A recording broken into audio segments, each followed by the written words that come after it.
I still remember the first time I walked into our apartment complex's laundry room. It was on a crisp autumn morning, the sunlight streaming through the windows as I hung up my clothes to dry.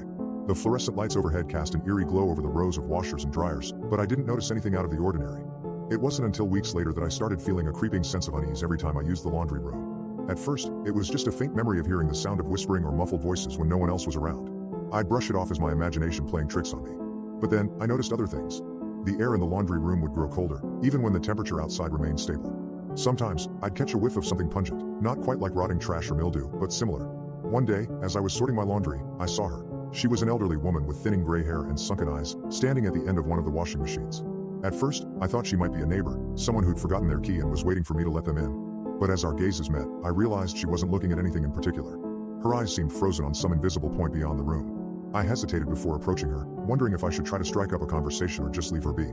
Before I could decide, she vanished. One moment she was there, the next, she disappeared into thin air. I stood stock still for what felt like an eternity, trying to process what had happened. Days passed without incident, but my encounters with her, I still couldn't think of a name or a clear explanation, continued sporadically.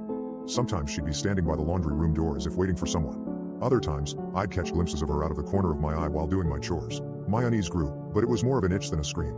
That's when I started paying attention to the other residents in our apartment complex.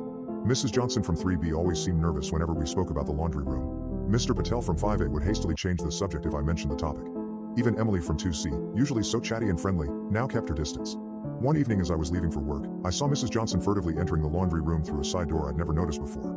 As I watched, she slid open a panel in one of the dryers, revealing an empty compartment that seemed to stretch back into infinity like a mouth open wide.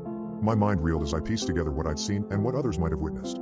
I've been avoiding the laundry room since then, but my resolve crumbled today when Emily approached me with tears in her eyes. She whispered of hearing whispers too, at night, just after bedtime. And seeing a figure that wasn't quite Mrs. Johnson or Mr. Patel, but something they'd all shared.